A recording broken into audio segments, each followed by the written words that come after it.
Hi, welcome to Promo Insiders, an ASI Media podcast covering the topics that matter most to the promotional products industry. I'm Sarah Lewandowski, Executive Director of Client Education and Content, and today I'm joined by Scott Edidin and Scott Pearson, both of Supplier 6am Sourcing, an export and logistics company with expertise in sourcing promo from Mexico. They're here to speak with me today about the current trade relationship between the US and Mexico and possible nearshoring opportunities for the promo industry. So thank you so much for being here. We appreciate it. Thank you, Sarah. Pleasure to be here. Thanks. So you both contributed to a feature I wrote on nearshoring in November. This was nearshoring in Mexico, and this was before the election. And since then, there have been some interesting trade developments, I would say. So President Trump has just been inaugurated. He's back for a second term. And over the past few months, he's been threatening tariffs on imports from several countries, including Mexico. And for Mexico in particular, it's a response to the flow of drugs and people across the border. At the same time, things have also changed south of the border. So Claudia Sheinbaum, she's the president of Mexico since, I believe, October. She seems to want to work with the US, and she also wants more investment in her country as a manufacturing hub, which could ostensibly benefit our industry.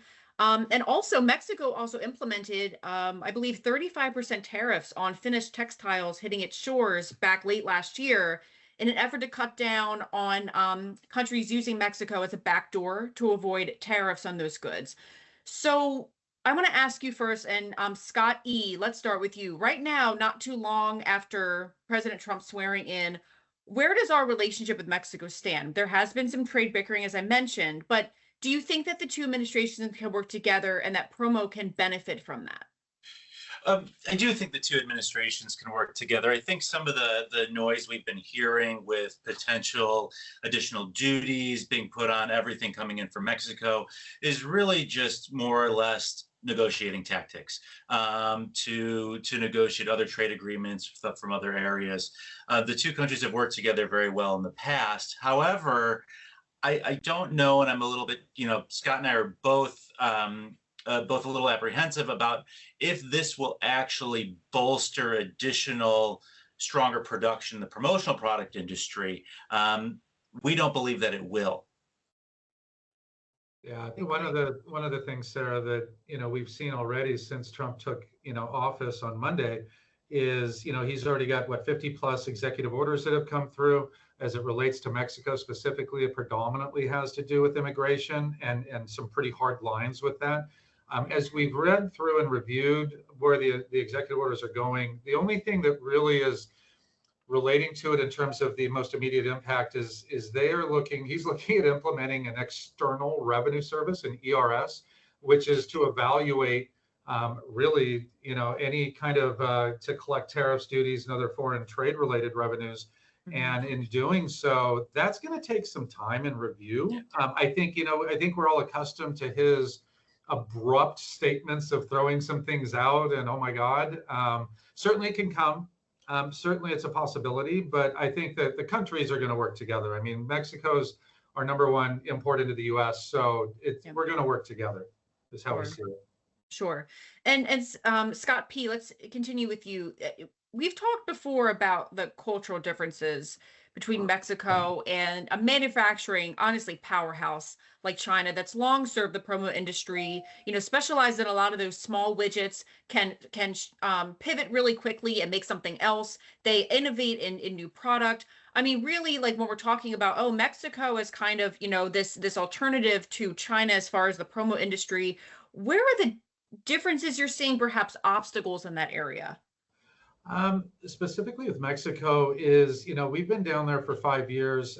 Initially, coming right out of the cusp of COVID, we were establishing ourselves in developing a supply chain, really going into different categorical areas that are traditionally strong revenue forms and desired categories in our industry.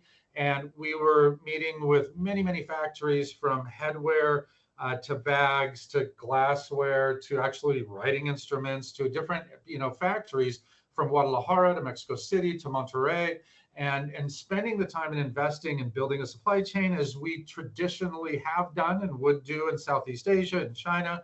And there's just simply many challenges to accommodate or meet the standards of expectation of not just the distributor agencies in our industry, but also the end users. And that really is the on-time delivery. When you're talking quality, quality can be matched. Quality is good, very good. Pricing, it's going to be less than the US if you were manufacturing it here, but it's going to be more than Southeast Asia. That can be acceptable with some budgets, but it's the on-time delivery. And that is the hardest thing to accommodate. So where we're having success in Mexico as far as supporting this industry is when you're running a full production line. When you're running a full production line of 150,000, 200,000 pieces of a glassware for some major resorts or some different areas, that's where it can be successful. If you're also a supplier coming into Mexico, say like a Pneumo and Evans, and you're setting up really good, strong factory entities that are managed and the operational processes are managed by these companies, you can be very successful. But the supply chain management, as far as individual smaller factories providing, 500,000 piece MOQs, not so much. Mm-hmm, mm-hmm. And Scott E., that takes a while, right? I mean, this is the long game, right? This isn't like, oh, I want to invest in Mexico. I don't want to worry about water anymore. Overnight, I'll be able to get whatever I want. I mean, I think we're, again, it's like the patience, the long game. This is not an overnight process to shift to Mexico. Not anywhere close. And the thing that's not thought about on the surface level is the depth of the supply chain. When we look at China, you've got a very deep supply chain when it comes to raw materials and infrastructure. You don't have that in Mexico. So many of the raw materials that would have to be used in products that we use in our industry would have to be imported from other parts of the world anyhow. So you're waiting for those raw materials to be imported. There's cost implications with that. And the infrastructure is not as deep within the country to bring raw materials from different parts of the country to the assembly or the manufacturing hubs. So it's interesting. Scott E., let's continue with you. So still though, Mexico remains an opportunity. What are you looking at, 2 years, 3 years, 5 years down the line as far as Mexico being a country of origin for this industry? So what we look for down the line a little bit is what are the strengths, right? The strengths are what raw materials are produced in Mexico. When the raw materials are produced there, we can build upon that to, essentially work with the small run manufacturers like we did in this industry 30 years ago in China to develop them and teach them what is expected from the US market. So what do we have as raw materials? We have a lot of textile raw materials. We have some injection molded plastics. We have ceramics. We have glassware. We have paper products. We have a lot of raw materials that our industry uses. But how do we train those manufacturers and develop those manufacturers to build their manufacturing and production lines to profitably service this industry? There are a handful of really good factories, really good compliant factories that are Disney certified, McDonald's certified, SMETA 4-pillar audited factories, but it's going to take time to build that and to convey the value of investing in those businesses, that it's going to deliver a return in the promotional products industry. As Scott was mentioning before, much of the success is when we have very longer full-scale production lines right now. That's what that country was built for over the past 15 to 20 years. Much of the commodity business that they used to run in the 80s and 90s was actually outsourced to China as China was building up. So our challenge is, as developing Mexico, is bringing that value back into the country. Mm-hmm, mm-hmm. And Scott P., do you think that this is something that the Sheinbaum administration is focused on? Like, really like positioning the country as a manufacturing destination for all kinds of different products, not just what it's been known for, which, automotive and appliances and those big items, right? A lot of varied items. Do you think that the administration is taking a hard look at that and is going to be able to serve different industries, including ours, over the next few years?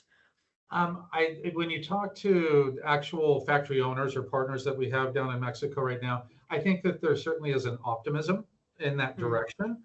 It's still too early to tell. And I think that the targets are going to be much higher in more of the streamlined manufacturing outside of what we're doing or needing in terms of the granular part of smaller MOQ runs and these other areas. Inevitably, could it get there? This is the optimistic part. Yes, I think it could be. But that is years and years down the path until it trickles into that level of operational excellence and the way that you're running and the whys you're running these types of businesses. It's because it's culturally, just as we talked about earlier, just culturally different, and there's not domestically in Mexico such a need or demand for the on time. The little, the missing of some on time is actually okay. And maybe life would be better for all of us if that was the way the world ran, but it doesn't. It's not like that. It's not for us. So we have to stay focused in the best manufacturing solutions that we can provide to deliver those solutions to the distributor, to the end user, to the recipient of the goods. Great. Well said. Well, thank you both so much for your time today. And for more insights on sourcing and the supply chain, the supply chain, please visit asicentral.com/news. Thanks for listening. Thank you both for being here. We appreciate it. Thank you, Sarah. Thanks, Thank Sarah. you.